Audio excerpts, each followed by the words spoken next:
الحمد لله وكفى وسلام على حبيبه المصطفى أما بعد فأعوذ بالله من الشيطان الرجيم بسم الله الرحمن الرحيم إن الله وملائكته يصلون على النبي يا أيها الذين آمنوا صلوا عليه وسلموا تسليما اللهم صل على سيدنا محمد معدن الجود والكرم وآله وأصحابه الكرام وابنه الكريم وبارك وسلم بحمدہ تعالی و بکرم مصطفیٰ صلی اللہ علیہ وسلم۔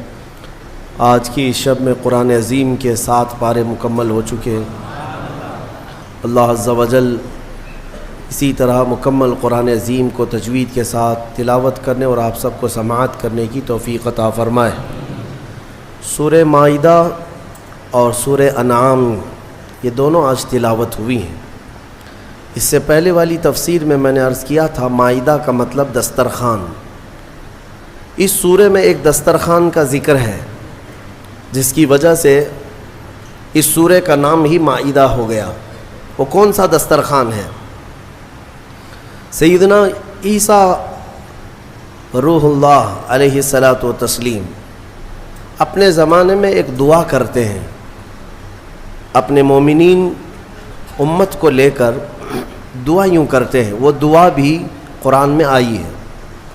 آپ نے دعا یہ کیا تھا، ربنا انزل علینا مائدۃ من السماء تکون لنا عیدا لاولنا وآخرنا وآیۃ منک۔ توجہ چاہتا ہوں، دعا کیا کیا؟ دعا میں یوں عرض کیا، اے ہمارے رب، آسمان سے تو ایک دسترخوان اتار ہمارے لیے، یعنی جنت سے ایک دسترخوان اتار، اور وہ دسترخوان کیسا ہو کہ امت کے لیے ساری چیزیں اس کے اندر میسر آ جائیں۔ دسترخوان تو سمجھ میں آتا ہے، اور رمضان میں دسترخوان نہ سمجھ میں آئے تو پھر کب سمجھ میں آئے؟ دسترخوان کے اتارنے کی دعا کس نے کی؟ عیسیٰ علیہ السلام۔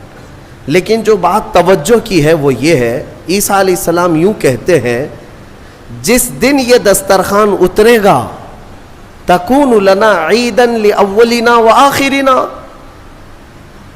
وہ دن ہمارے اگلوں کے لیے اور ہمارے پچھلوں کے لیے عید کا دن ہوگا۔ کون سا دن؟ جس دن دسترخوان اترے۔ عقل کے اندھوں کو کون سمجھائے؟ قرآن تو کہتا ہے جس دن دسترخوان اترے وہ عید کا دن ہو سکتا ہے، اور جس دن پوری کائنات کا آقا تشریف لائے وہ 12ویں ربیع الاول کا دن عید کا کیوں نہیں ہو سکتا؟ جس کے صدقے میں سارے دسترخوان آئے، جس کے صدقے میں سارے خانے نعمت ملے۔ میرے عزیزو، یہ اہم چیز تھی، اس لیے میں نے عرض کیا کہ عیسیٰ علیہ السلام کے یہ جملے ہیں، تکون لنا عیدن عیدن لاولنا وآخرنا، ہم سے پہلے والوں کے لیے، ہمارے بعد والوں کے لیے وہ دن عید کا ہوگا جس دن دسترخوان اترے گا۔ میاں دسترخوان کے اترنے کا دن عید کا ہو سکتا ہے تو آمنہ کے لال کے آنے کا دن عید کا کیوں نہیں ہو سکتا؟ الحمدللہ ہم فخر سے یہ کہتے بھی ہیں، حشر تک ڈالیں گے ہم پیدائش مولا کی دھوم، مثل فارس نجد کے قلعے گراتے جائیں گے، خاک ہو جائیں عدو جل کر مگر ہم تو رضا، دم میں جب تک دم ہے ذکر ان کا سناتے جائیں۔ حضور پاک صلی اللہ تعالیٰ علیہ وسلم کی آمد کا تذکرہ کرنا یہ قرآن پاک سے ثابت ہے۔ بہت سارے لوگ صرف ہم سے یہ کہتے ہیں میلاد منانا کہاں سے ثابت، کہاں سے ثابت؟ اگر تھوڑے سی عقل کا استعمال کریں تو اس طرح کے اعتراضات نہیں کریں گے۔ اور جو لوگ اعتراضات کرتے تھے بیچارے سعودی ریال کی وجہ سے، اب سعودی بھی بدل چکا ہے، اب ریال نہیں آتے ہیں، اب ریال بھی نہیں آتے، انہیں ڈالر ڈھونڈنا پڑے گا یا پاؤنڈ ڈھونڈنا پڑے گا۔ ریال والا دین ختم ہو گیا، ابھی ریال والا مذہب اب سینما تھیٹر چلا رہا ہے، اب ریال والا بیچ بنا رہا ہے۔ ہاں، جو پہلے شرک و کفر اور بدعت کے فتوے جہاں سے صادر ہوتے میرے آقا صلی اللہ تعالیٰ علیہ وسلم کی آمد کے لیے، اب تو وہاں یہ بحث ہی نہیں ہے، ڈسکس ہی نہیں ہے۔ حرم کے اماموں کو گونگا کر دیا گیا ہے، وہ ممبر پر کھڑے ہوں اور اتریں، بس اور کوئی کام نہیں ہے۔ جو ہو رہا ہے سب اچھا، کوئی تنقید تک نہیں کر سکتا۔ تو آج وہاں کی پرورش سے پلے ہوئے بہت سارے لوگ جو یہاں پر منڈلاتے رہتے تھے، تو ابھی جو انکم سورسز بند ہو گئے تو اب وہ شرک اور بدعت کے فتوے بھی بند ہو جائیں گے انشاءاللہ. اور کل بھی اہل سنت و جماعت یہی کہتے تھے کہ میلاد منانا میرے آقا صلی اللہ تعالیٰ علیہ وسلم کی یقیناً مستحب ہے، مستحسن ہے، ثواب کا کام ہے. جسے حضور کی آمد کی خوشی ہو وہ کرے گا، بالکل کرے گا. اور ایک اہم بات لگتے ہوئے میں کر کے چلا جاتا ہوں. حضور پاک صلی اللہ تعالیٰ علیہ وسلم کا میلاد منانا اس لیے بھی ضروری ہے کہ جیسے آپ کو قرآن پاک میں پڑھ کر کے بتا دوں، اللہ تبارک و تعالیٰ نے اپنے رسول کو یہ کیوں کہا، قل انما انا بشر مثلکم یوحی الی. اے محبوب آپ فرما دیں میں تمہاری طرح بشر ہوں. یہ آیت 3 جگہ آئی قرآن پاک. حضور پاک صلی اللہ تعالیٰ علیہ وسلم سے کہا گیا آپ فرما دیں کہ میں تمہاری طرح بشر ہوں. کیوں؟ اور اتنا ٹکڑا لے کر کے بہت سارے وہ کہتے ہیں دیکھو رسول ہماری طرح کے بشر ہیں، رسول ہماری طرح کے بشر ہے. یہ کبھی کتے کو جا کر نہیں کہتے کہ دیکھ کتا تو بھی میری طرح ہے، تیری بھی ایک ناک ہے میری بھی ایک ہی ناک ہے، تیرے بھی 2 کان ہیں میرے بھی 2 کان ہیں. برابری کا مطلب صرف ظاہر کو دیکھنا نہیں ہوتا. حضور پاک صلی اللہ تعالیٰ علیہ وسلم کو جو یہ حکم ہوا کہ آپ فرما دیں کہ میں تمہاری طرح بشر ہوں، اس کی وجہ کیا ہے کہ رسول پاک صلی اللہ علیہ وسلم کے کچھ معجزات ایسے تھے، معجزات جسے دیکھ کر کے عام انسان خدا نہ سمجھ لیں. جیسے عیسیٰ علیہ السلام دنیا میں جو آئے بغیر باپ کے آئے، ان کی ماں حضرت بی بی مریم کو کسی مرد نے چھوا تک نہیں پوری زندگی بھر، اس طرح ان کی پیدائش ہوئی. تو ان کی چاہنے والے محبت میں اتنا غلو کر گئے کہ عیسیٰ علیہ السلام کو خدا ہی سمجھنے لگ گئے یا خدا کا بیٹا کہنے لگ گئے. عزیر علیہ السلام کی بات میں نے کہا ابھی 2 دن پہلے تفسیر میں سنا آپ نے، 100 سال اللہ نے ان کو سلایا، پھر اٹھایا، پھر وہ واپس اپنی قوم میں آئے. تو یہودیوں نے جب دیکھا کہ 100 سال کے بعد بھی جوان ہے تو یہ اللہ کا بیٹا ہے. تو عجیب و غریب چیزوں کو دیکھ کر کے قوم کبھی کیا کرتی، الگ الگ عقیدے بنا لیتی ہے. میاں وہ تو عیسیٰ علیہ السلام کا ایک معجزہ ہے، عزیر علیہ السلام کا ایک معجزہ ہے، یہاں میرے رسول کے تو پل پل معجزے ہیں، ہاں ہر گھڑی معجزے ہیں. تو یہ سارے معجزوں کو دیکھ کر کے کوئی یہ نہ کہے یہ رسول کیسا ہے، اس کی چاند پہ بھی چلتی ہے سورج پہ بھی چلتی ہے، چاند کو کہے تو پھٹ جائے، سورج کو کہے تو ڈوبنے کے بعد نکل آئے، تو یہ خدا تو نہیں ہے. تو اللہ تعالیٰ نے حکم کیا فرمایا، آئے محبوب آپ فرما دیں کہ میں تمہاری طرح بشر ہوں. یہ بات میں اس لیے عرض کر رہا ہوں کہ سنیوں یہ بات ہمیشہ کان کھول کر کے سن لینا کہ اللہ رب العزت کے ساتھ کبھی بھی ہم رسول کو شریک نہیں کر سکتے، نہ ہی نبی کا درجہ خدا تک بڑھائیں گے، کبھی نہیں. اللہ اللہ ہے، ہاں رسول پاک اس کے محبوب ہیں، خدا نہیں ہو سکتے، خدا نہیں ہو سکتے. یہ بات ہمیشہ یاد رکھنا. اور جو لوگ تم کو یہ الزام لگاتے ہیں کہ تم نبی کو خدا کے برابر کہتے ہو، خدا کے برابر تم نبی کو بنا لیتے ہو، یعنی جیسے اللہ کو مانتے ہو ویسے رسول کو بھی مانتے ہو، دونوں کو برابر مانتے ہو، ان کے لیے یہ جواب ہے کہ ہم میلاد مناتے ہیں. کیوں؟ میلاد اس کی منائی جاتی ہے جو پیدا ہوتا ہے، اور رسول پیدا ہوئے. خدا کی کبھی میلاد منائی؟ کیوں؟ خدا کبھی پیدا نہیں ہوا. لم یلد ولم یولد ہمارا عقیدہ ہے، نہ وہ پیدا ہوا ہے کسی سے اور نہ اس سے کوئی پیدا ہوگا. خدا کی ولادت کا دین نہیں آ سکتا، نہ ہی اس کا میلاد ہو سکتا ہے. رسول کا میلاد سنی منا کر یہ بتاتے ہیں کہ رسول پیدا ہوئے ہیں اور ہم رسول کو خدا کے برابر نہیں مانتے. یہ میلاد بھی جو ہے شرک کو ختم کرنے کا ذریعہ ہے، شرک کو ختم کرنے کا ذریعہ ہے کہ کہیں کوئی انجانے میں یہ نہ سمجھ لے کہ رسول بھی خدا کے برابر ہے. نہیں، ہم بار بار میلاد منا کے بتائیں گے رسول پیدا ہوئے تھے اور خدا پیدا نہیں ہوتا. آخر میں اتنا ہی کہوں گا, میں مانتا ہوں اے عقل والو, میرا محمد خدا نہیں ہے, مگر دلوں میں یہ نقش کر لو کہ وہ خدا سے جدا نہیں ہے. یہ عقیدہ ہے. بہرحال سورہ مائدہ کی کچھ آیتیں آپ کے سامنے عرض کر دیتا ہوں. سورہ مائدہ میں اہم آیت ہے. اللہ تعالیٰ نے فرمایا من قتل نفسا بغیر نفس او فساد فی الارض فکأنما قتل الناس جمیعا. جس نے ناحق کسی ایک انسان کا قتل کیا, اس نے پوری انسانیت کا قتل کیا, پورے دنیا کے انسانوں کا قتل کیا. ومن احیاها فکأنما احیا الناس جمیعا. اور جس نے کسی ایک کو بچایا, کسی ایک کی زندگی کی حفاظت کیا, گویا کہ اس نے پوری انسانیت کو بچایا. اتنی بات یاد رکھ لینا کہ اگر تمہارے ہاتھوں سے قتل ہوا تو یہ سب سے بڑا گناہ ہے, سب سے بڑا گناہ ہے. مرڈر کرنا, قتل کرنا, اسلام میں اس چیز کی اجازت ہی نہیں ہے. ناحق, ناحق. ہاں حق کے ساتھ کچھ جگہوں پر ہے, کچھ جگہوں پر ہے. وہ قتل و قتال کی باتیں جب آئے یا جہاد کے معاملات آئیں تو وہاں پر میں کبھی ذکر کروں گا, لیکن ناحق کسی کو قتل کرنے کی اجازت اسلام ہرگز نہیں دیتا.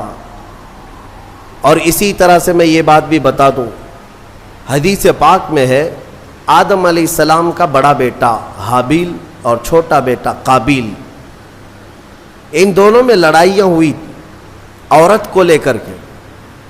دونوں ایک عورت سے شادی کرنا چاہتے تھے. یہ دنیا کی پہلی داستان ہے. آدم علیہ السلام آئے ہیں اور ترنت ابھی اولاد اور نسل شروع ہو رہی ہے. سب سے پہلا جھگڑا جو دنیا میں ہوا ہے وہ عورت کی وجہ سے. بڑا اور چھوٹا دونوں ایک ہی خاتون کو اپنانا چاہتے تھے, لیکن وہ حق حابیل کا تھا, قابیل کا نہیں, چھوٹے کا نہیں تھا, وہ بڑے کا حق تھا. آدم علیہ السلام نے کہا بھی تھا, یہاں تک کہ دونوں کو حکم بھی ہوا. یہ بھی ذکر یہ سورہ مائدہ میں موجود ہے, یہ پورا ذکر موجود ہے. حضرت آدم علیہ السلام نے دونوں سے کہا کہ ایک کام کرو, ایک قربانی کرو, ایک جانور, اور کھلے میدان میں رکھو. جس کی قربانی قبول ہو گئی سمجھ لو وہ حق پر ہے. قربانی قبول ہونے کا طریقہ کیا تھا؟ آسمان سے ایک آگ آتی اور وہ قربان کیے ہوئے جانور کو اٹھا لے جاتی, یعنی وہ جانور غائب ہو جاتا آگ میں. تو جس کی قربانی قبول ہو گئی وہ حق پر ہے, اس کا حق ہے. تو ہوا یہ کہ دونوں نے قربانی کی, قابیل نے بھی اور حابیل نے بھی, اور کھلے میدان میں اپنی قربانیاں رکھ دیں.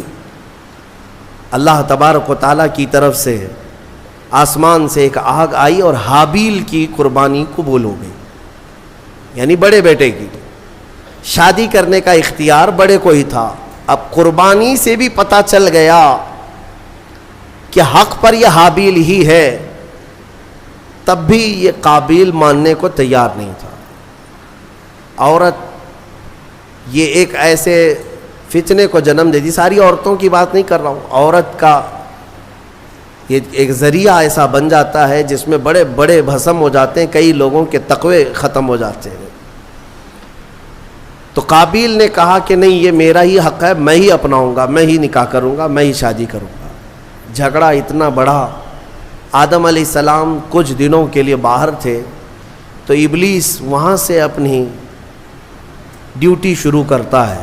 سب سے پہلے انسانوں کو گمراہ کرنے کا جو اس نے شروعات کیا, قابیل کو آ کر کے اس نے طریقہ بتایا, ایک بڑا پتھر لے لے اور حابیل کے سر پہ مار دے, وہ مر جائے گا, ختم ہو جائے گا. اب تک کسی کی موت دنیا میں ہوئی نہیں ہے, نہ ہی مرڈر ہوا ہے, نہ قتل ہوا ہے, اور پتہ بھی نہیں کیسے قتل ہوتا ہے, کیسے مرتے ہیں, یہ بھی نہیں معلوم تھا.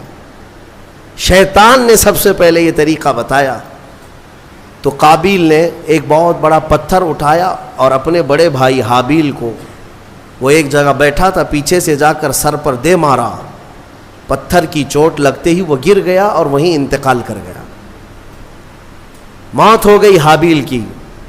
اب اس کو یہ تک نہیں معلوم تھا کہ مرے ہوئے کے ساتھ کرنا کیا ہے. قرآن کہتا ہے فَبَعَثَ اللَّهُ غُرَابًا يَبْحَثُ فِي الْأَرْضِ لِيُرِيَهُ كَيْفَ يُوَارِي سَوْءَةَ أَخِيهِ. اللہ نے کوے کو بھیجا. 2 کوے لڑتے لڑتے آئے اور ایک دوسرے کو ٹھونگ مار رہا تھا. مارتے مارتے ایک کوے نے دوسرے کو گرا دیا, دوسرا مر گیا. یہ قابیل بیٹھا دیکھ رہا تھا کووں کے جھگڑے کو, اور اپنے بھائی کو بھی دیکھ رہا تھا کہ وہ مری ہوئی ایک لاش ہے, کیا کیا جائے.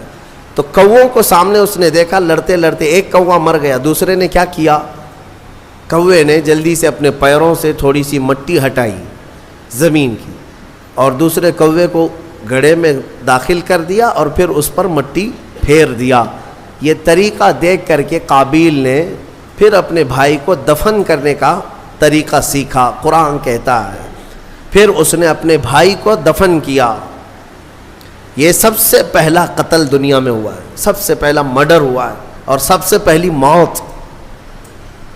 اب حدیث رسول میں تمہیں سنانا چاہتا ہوں. میرے آقا صلی اللہ تعالیٰ علیہ وسلم ارشاد فرماتے ہیں, قیامت تک جتنے بھی قتل ہوں گے, قتل کرنے والے کو تو گناہ ہے ہی, لیکن ہر قتل کا گناہ قابیل کو دیا جائے گا.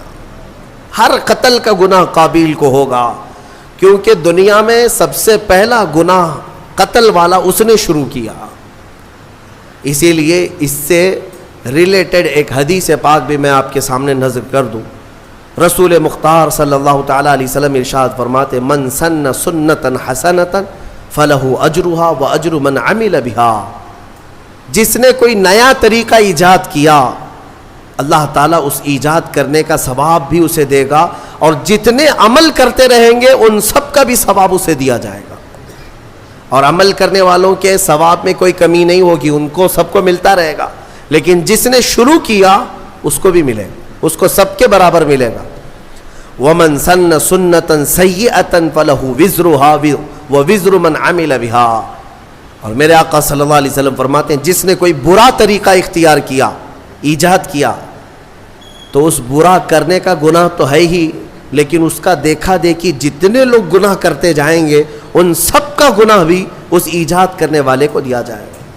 سوچو اے نوجوانوں, کئی لوگ ایسے ہیں جو نت نئے کام شروع کرتے ہیں اور اس کے بعد پورے نوجوان اس کی پیروی میں لگ جاتے ہیں.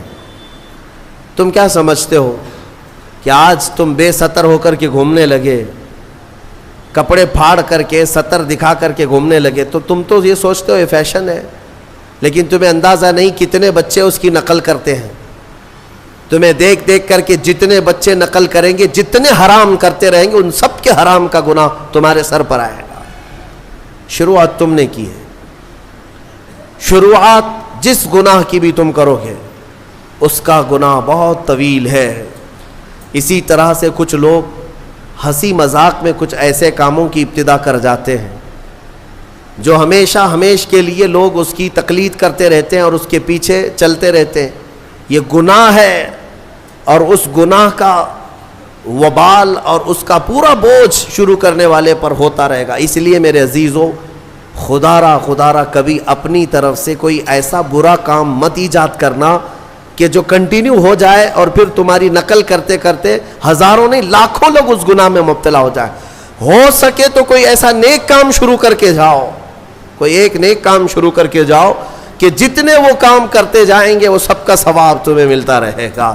ہم نے دیکھا ہے بزرگوں نے جو بھی کرنا شروع کیا تو کوئی نہ کوئی نیکی ہی ہمارے معاشرے میں ڈالی ہے, کوئی نہ کوئی نیکی ہی شروع کی ہے.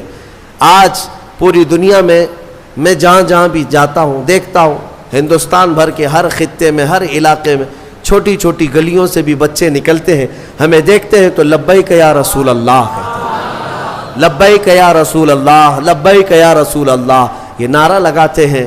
اس نعرے کو دینے والا ایک مرد قلندر خادم حسین رضوی تھا. سب کو پتا ہے, دنیا جانتی ہے, ایک نئے کام کی ابتدا کیا تھا اور وہ تو قبر میں سو رہا ہے. لاکھوں جو نعرہ لگاتے ہیں سب کا ثواب اس کی قبر میں پہنچتا رہے گا. ہو سکے تو کچھ ایسا کرو کہ جس سے تمہاری قبر میں اجر کا سلسلہ کنٹینیو ہو جائے. ایسا نہیں کہ گناہوں کی شروعات کر دیا. نعوذ باللہ من ذالک. کئی نوجوانوں کو ہم نے دیکھا کہ ان کو جو کچھ بھی ملا ہے, ارے بڑے پڑھے لکھے نوجوان, ان کی پوری راتیں, ان کا پورا دن ٹک ٹاک پہ گزرتا رہا ہے, مجرے کرنے میں. ننگے ہونے میں، نئے نئے نت نئے کام شروع کرنے میں. ایسے ایسے نوجوانوں کو دیکھا جو مخنث بننا پسند کر رہے، ہجڑا بننا پسند کرتے ہیں، صرف لوگوں کو ہنسانے کے لیے، دکھانے کے لیے. مرد عورتوں کا لباس پہن کر کے، عورتیں مردوں کا لباس پہن کر کے ناچ کر کے دکھائے. ہم نے پوچھا یہ کیا ہے، اس سے ہوتا کیا ہے؟ کہا بس منورنجن ہے. کہا پھر تیار رہو قبر میں سارے منورنجن کے لیے. جتنوں کو تم نے تباہ و برباد کیا، جتنوں کے اخلاق کو تم نے ختم کیا، ان سب کا بھی وبال تمہارے اوپر ہوگا. حدیث رسول ہے برے کام کی ابتدا تم سے نہ ہونے پائے. کوشش یہ کرو کہ تم راستہ چلو تو بچے تمہیں دیکھ رہے ہوتے ہیں اور یہ سب نقل کریں گے، ایڈاپٹ کریں گے، ہر چیز کو کیپچر کرتے ہیں. تو کوشش یہ کرو کہ ہماری اچھی چیزیں ان بچوں میں منتقل ہو جائیں، برائیاں نہیں. اللہ تبارک و تعالی برائیاں ایجاد کرنے کی بجائے ہمیں اچھائیوں کی ایجاد کرنے کی توفیق عطا فرمائے. میں نے جو آیت ذکر کی آپ کے سامنے، جس نے ایک قتل کیا اس نے پوری دنیا کا قتل کیا. اس تفسیر میں ایک بہت ہی پیاری حکایت مولا علی کرم اللہ وجہہ الکریم کے متعلق ملتی ہے. حضرت علی کے زمانے میں ایک ایسا معاملہ پیش آیا، ایک آدمی کا مرڈر ہو گیا، قتل ہو گیا ہے.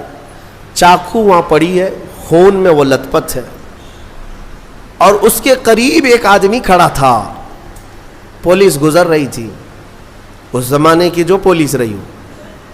حضرت علی رضی اللہ تعالیٰ عنہ کے جو عمال تھے وہ گزر رہے تھے. سپاہی دیکھا ایک آدمی کا قتل ہوا ہے، تازہ خون بہ رہا ہے، چھری ہے، اور ایک آدمی ہے وہاں پر. اس کو پکڑ لیا، وہی قاتل ہے، کوئی اور تھا ہی نہیں، آس پاس کوئی نہیں تھا.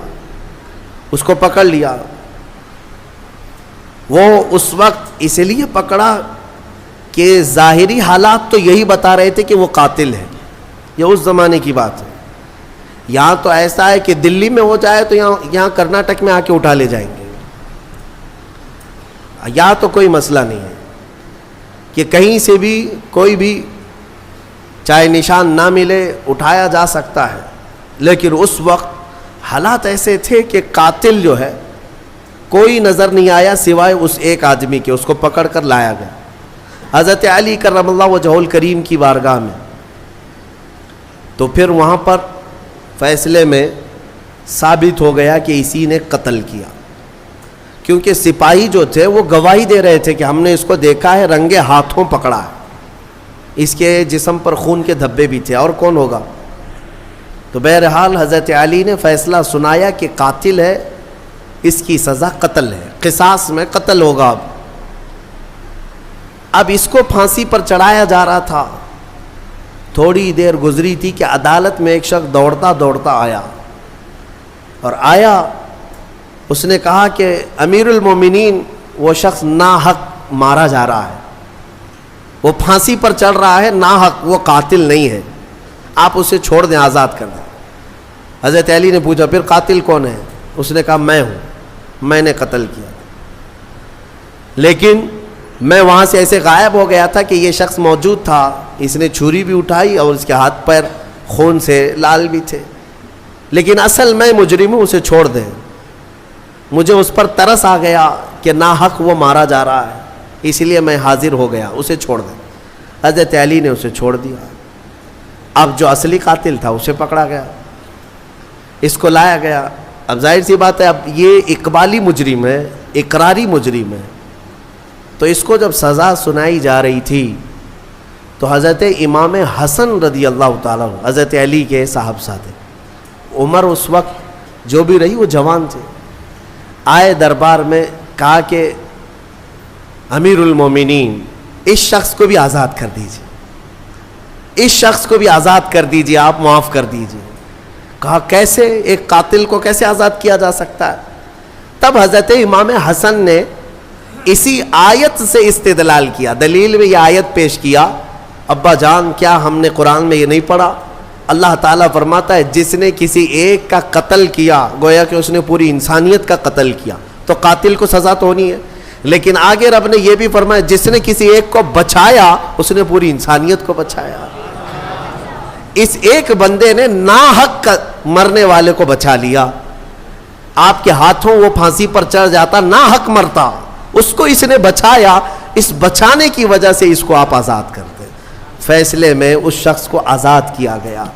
میرے عزیزوں, یہ آیت کریمہ سے میں یہ بتانا چاہوں گا کہ الحمدللہ اسلام نہ کبھی آتنک, نہ دہشت, نہ ٹیرر جیسے الفاظ کا اپیوگ کرتا ہے, استعمال کرتا ہے, اور نہ ہی ہم نے کبھی اپنی ڈکشنریوں میں اس کو دیکھا ہے.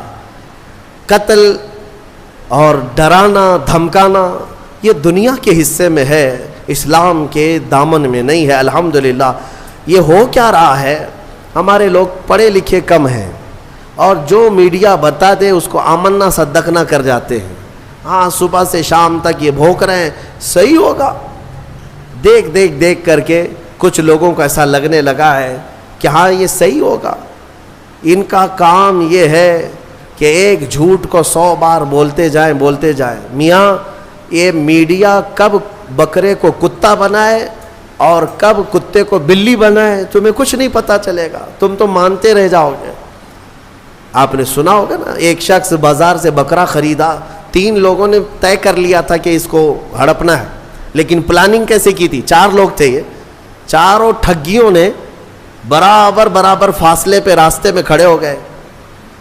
بکرا خریدا ہے بیچارہ بھولا آدمی, لے جا رہا ہے گھر پہ. پہلا والا اس سے کہتا میاں کتا کتنے کا خریدے؟ جھگڑنے لگ گیا کہ بیوقوف ہے, کتا لگ رہا ہے تجھ کو, یہ بکرا ہے, مارکیٹ سے ابھی خرید لایا ہوں, آنکھیں ہیں یہ کیا ہے تیری؟ بہت جھگڑا کیا. بہرحال پہلا والا تو چلا گیا. آگے وہ چلا, تھوڑی دیر کے بعد راستے میں دوسرا والا تھا, وہ بھی انجان بن کے کھڑا تھا. گزرتے اس نے کہا میاں کتا تو بڑا اچھا ہے تمہارا. سیم ورڈ, سیم وہی بات کہا. تو پھر اس کو غصہ آیا کہ بھائی یہ کتا کیوں کہہ رہے ہو, بکرا ہے. لیکن دل میں تھوڑا سا ہونے لگا, پہلا والا بھی بولا, اب یہ دوسرا والا بھی بولا. اس کے بعد پھر اس سے بھی تھوڑا تو جھگڑا ہوا, آگے بڑھا. تیسرا بھی برابر پوائنٹ پہ کھڑا تھا. ایک دوسرے کی کوئی شکل ملتی جلتی نہیں ہے, لباس نہیں ہے, راستہ الگ ہے. تیسرا بھی ملا اور کہا میاں کتا کتنے کا خریدے؟ بہت اچھا کتا ہے. اب اس کا شک بڑھ گیا, میری آنکھیں تو کہیں اندھی نہیں ہے, میں بکرا لایا تھا کہ کتا لایا؟ وہ ٹٹول کر کے دیکھنے لگا, کہیں دھوکہ مجھے تو نہیں ہو رہا ہے. ایسا کیسے ہو سکتا ہے کہ 3 لوگ وہ بھی راستے میں الگ الگ, سب کتا ہی بول رہے ہیں, بکرا نہیں کہہ رہے. اس کو بہت دل میں یہ ملال ہونے لگا کہ مجھے میری آنکھوں میں کچھ ہو گیا ہے. آگے گھر قریب تھا کہ چوتھے نے آخری کیل ٹھونک دی. چوتھے نے کہا میاں کتا تو بہت اچھا ہے آپ کا, کتنے کا کتا خریدے؟ اب بیچارہ وہ بکرا چھوڑ کر بھاگا. نہیں مجھ سے ہی غلطی ہوئی ہے, ایک آدمی بولتا, 2 بولتے, یہ 4 لوگ اس کو کتا ہی بول رہے ہیں. یہ بکرا نہیں ہے, کتا ہے. یہ ساری میڈیا اسی طرح کتا بنا رہے ہیں, اسی طرح کتا بنا رہے ہیں. تمہارے پاس بکرا ہے, لیکن بار بار جب کتا کتا کہا جاتا ہے تو لگنے لگتا ہے کہ کہیں ایسا تو نہیں ہے کہ میرے پاس بکرا نہیں ہے. میرے عزیزوں ایک بات یاد رکھنا, یہ دن میں 100 مرتبہ تسبیح پڑھیں تمہارے لیے, تمہارے خلاف, تب بھی قرآن کہتا ہے کہ ایمان والے استقامت والے ہوتے ہیں. استقامت, ہاں ان پر تو بجلیاں گرے کہ پہاڑ گرے, یہ ٹس سے مس نہیں ہوگا. بلکہ مومن کا عقیدہ یہ ہے کہ اللہ ایک ہے, محمد سچے رسول ہیں, اور اسلام پر اس کا کوئی شک نہ ہو. تو بہرحال میں جو بات عرض کر رہا تھا وہ یہ ہے کہ قتل کے معاملات کو لے کر جو پروپیگنڈا پھیلایا جاتا ہے, اگر میں آنکڑے رکھوں نا, تعداد رکھوں, تو حیرت میں آنکھیں پھٹی رہ جائیں گی.